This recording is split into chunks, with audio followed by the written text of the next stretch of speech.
पहले उम्मीद जताई जा रही थी, हुआ ठीक वैसा ही। संसद सत्र में मॉनसून सेशन में बवाल मचा। उसके बाद लोकसभा और राज्यसभा दोनों को ही एडजर्न करना पड़ा।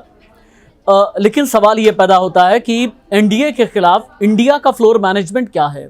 संसदीय कार्य मंत्री प्रहलाद जोशी ने पहले ही कह दिया था कि नियम और प्रक्रिया के तहत जितने भी मुद्दे हैं उन पर चर्चा की जाएगी।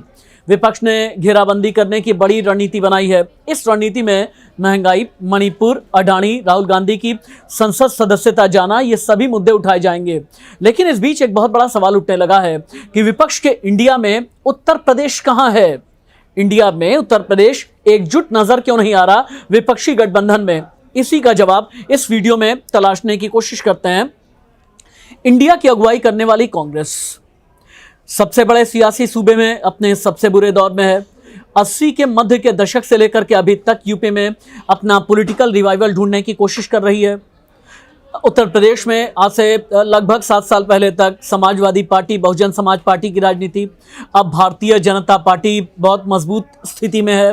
क्या विधानसभा, क्या लोकसभा या फिर जो नगर निगम और नगर निकाय के चुनाव हुए हैं उसमें भी क्लियर कट इंस्ट्रक्शंस मिल चुके हैं, इंडिकेशंस मिल चुके हैं, माफ कीजिएगा। अब कांग्रेस के लिए सबसे बड़ा सवाल यह है कि राहुल गांधी के साथ तो पॉलिटिकल रिवाइवल हो नहीं पाया, क्या प्रियंका गांधी के साथ में होगा, और इंडिया की ये एकजुटता क्या उत्तर प्रदेश में नजर आएगी या फिर नहीं। क्योंकि पिछले विधानसभा चुनाव में कांग्रेस का वोट शेयर लगभग 2.25% तक सिमट चुका है। अब विधानसभा में ही अगर आप 2.25% सिर्फ वोट पाएंगे और आप अमेठी और रायबरेली इस क्षेत्र से आगे निकल करके देख नहीं पाएंगे, और जिनमें से अमेठी तो वैसे भी आपका जा चुका है, रायबरेली अगर बचता है तो फिर आपको बहुत सोचने की ज़रूरत है।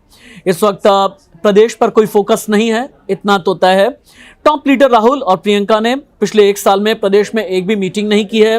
राहुल ने यूपी में भारत जोड़ो यात्रा में सिर्फ 2.5 दिन का समय दिया और 3 लोकसभा सीटों को ही कवर किया है 80 में से। यानी राहुल गांधी ने क्या उत्तर प्रदेश पर फोकस करना छोड़ दिया है। ऐसे में कांग्रेस के पास इंडिया विपक्षी गठबंधन को जिताने के लिए अखिलेश से हाथ मिलाना ही पड़ेगा। लेकिन क्या अखिलेश से हाथ मिलाने का फॉर्मूला कारगर होगा? क्योंकि इससे पहले अखिलेश से हाथ मिला करके यूपी के लड़के वाला नैरेटिव दिया गया था, लेकिन उत्तर प्रदेश में ये पूरी तरह से फेल हुआ। अब यूपी में इंडिया की राजनीति समाजवादी पार्टी के इर्द गिर्द सिमट करके रह गई है, तो इसका मतलब यह है कि कैनवास बहुत छोटा है। जयंत चौधरी भी अपने अलग कंफ्यूजन में है। मायावती ने कह दिया है कि अकेले लड़ेंगे। एसबीएसपी ओपी राजभर की पार्टी जो अखिलेश यादव के साथ थी, एनडीए के साथ में चली गई है। संजय निषाद वैसे भी यूपी सरकार में मंत्री हैं। तो ऐसे में इंडिया की जो राजनीति है उत्तर प्रदेश में वो सिर्फ और सिर्फ समाजवादी पार्टी के इर्द गिर्द सिमट करके रह गई है। और समाजवादी पार्टी आज की तारीख में अपनी ताकत समाजवादियों में इतनी बड़ी नहीं कह सकती जो आज से लगभग 1 दशक पहले रही है। अब यूपी में एनडीए में अभी 4 दल हैं, बीजेपी, अपना दल, एस निषाद पार्टी और एसबीएसपी।